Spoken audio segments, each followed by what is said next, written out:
Beedle-dum-dum, beedle-dum-dum, beedle-dum-dum. There was a turtle by the name of Bert, and Bert the turtle was very alert. When danger threatened him, he never got hurt. He knew just what to do. He ducked and covered, ducked and covered.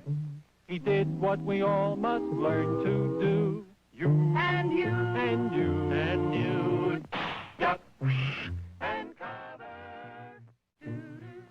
Be sure and remember what Bert the Turtle just did, friends, because every one of us must remember to do the same thing. And you know what's really funny is that, you know, I said the missile that's at the Cape, right, came out of Site 4 at the 550th. Yeah. It's the Carlton, Kansas site. Right. Well, Rick Fisher was a good friend of mine. Yeah. That used to own it, and he sold it to this guy now that's selling it for $1 million. Have you seen the write-up in the paper? I'll send it to you. Sure. David Johnson, that owns the Hobart, Oklahoma site. He sent it to me this yesterday. You talking about the North Star? Yes. Yeah. That was Rick's site. That's where that missile at the Cape was. That's awesome. I know. So now you've got even more of a tie-in for the history. Okay. So, you know, I mean, I find it kind of amusing. He paid Rick $200,000, and then you can tell there's no plumbing because the shots taken of his stairwell. There's no sewage ejection line. They're all removed. Yeah, it's pretty good. I mean, but there's no bathroom. So I mean, God, you're paying $1 million, and then you got to do all of this work to it. It's like, okay. What do you think about? What do you think about? I want to say it may be Ship Site, Texas is. Oh, the scuba diving. Valhalla. No, I'm sorry. I'm thinking of the luxury Doomsday survival shelter. Oh, okay, the one in New York, the Francisco or. This one may be in Oklahoma. I'm sorry, maybe Site 10, Oklahoma, or 11 in Oklahoma. Oh, you're talking the one. You're talking the Kansas site. Yeah. You're talking the Doomsday bunker. Yeah. Sold each level. Larry Hall. Yeah. Larry Hall. Yeah, He exactly. contacted me for information. I helped him raise the silo doors. This was years ago. Yeah, it's disheartening. I mean, I understand why he's doing it, but it's like, man, there's no recognition that the entry portal still looks to be there, but there's no other indication that this was an Atlas F site at all. I don't. You know, Bryce, I couldn't tell you how many times I've been contacted by folks that want to do this, and I just flat wouldn't do it. Look, They wanted me to gut Site 4. I said, you want me to gut the last site that's naturally dry? No way. I said, it ain't going to happen while I'm living. Maybe you're going to have to deal with my kids. Hey, I commend you for that. That's so great. I mean, I can't do that. I mean, I turned down Los Alamos National Laboratory. Damn. This was 20 years ago. I turned him down. I said, no, I can't do that. Anybody else would sell their ass, but I mean, go somewhere else. I turned down at the end of 9/11 a major government that wanted to buy Site 4 for electronic data storage, and I wouldn't do it. And it's not. And I told him, I said, look, I'm not a prejudiced person. I'm really not. But I can't do this. I just can't do that. That's not going to happen. Not while I'm here. No, not as much time and years and historical appreciation that you put into it. Not to sell it as a, because all they want is the concrete skyscraper. They don't care about any. Well, they can do what they did. They can do what they did because I remember the old owner before Larry got involved with the Doomsday Bunker on that site. That guy was super. He was wounded the second time when we just got started with, you know, the in Afghanistan. And he was wounded pretty bad. Damn it, I can't think of his name.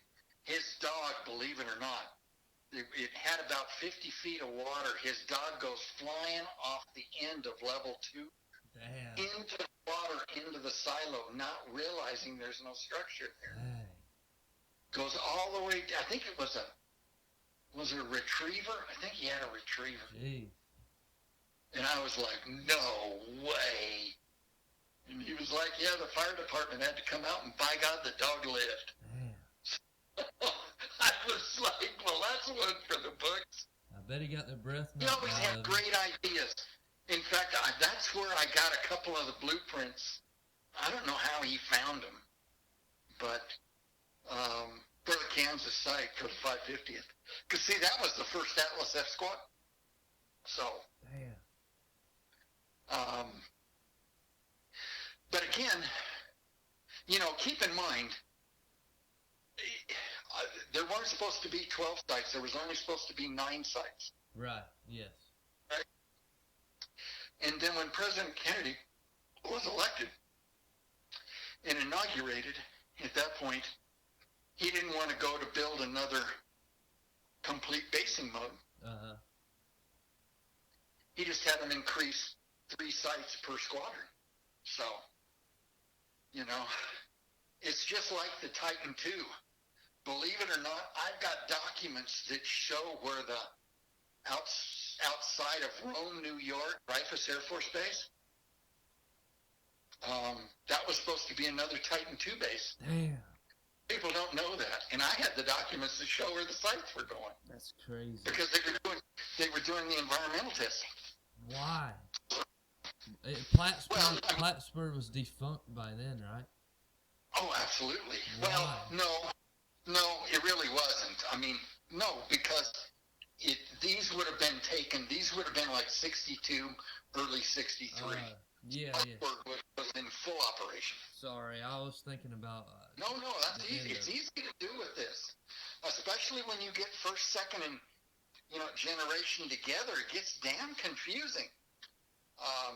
I always have to stop and break it out, especially when it comes to, because Vandenberg Bryce is the odd bird. Yeah. I mean, it just is. It is so odd.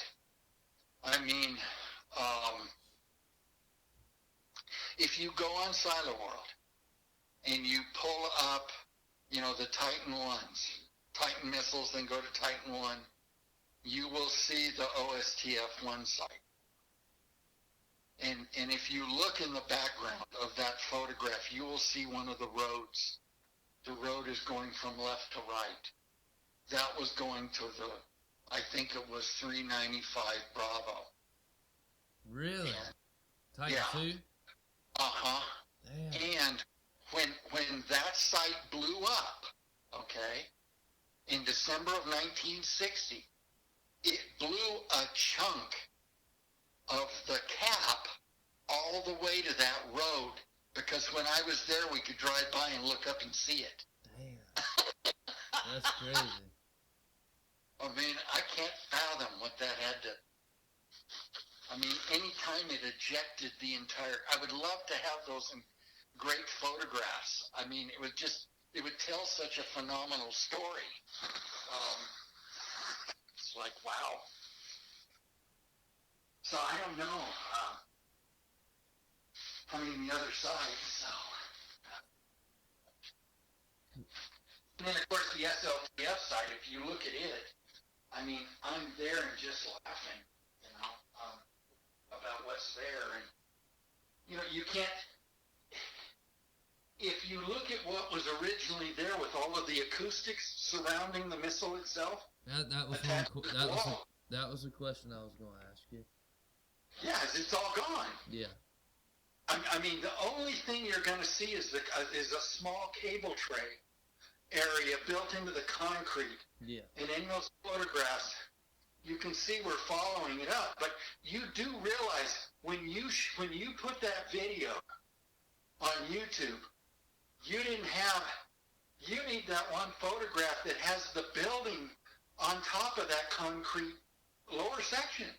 There was a metal building that sat on top of it. Where at now? You're talking SLTF? Uh-huh. That building's gone, Bryce. Which building? Oh. There was a building. Okay, you know when you get to the area that you're inside of the SLTF launch center. Yes. Okay. Through the cableway. Right. Yes. When you're in that area, there was a building on top of that. Really? A metal one with a pitched roof. And on the door leading into it from the outside coming in, not from the silo, but from the other side, you will see the big Air Force SAC symbol. Damn. Painted on the door. It's pretty. What was in that building? Well, it's been removed. Your guess is as good as mine.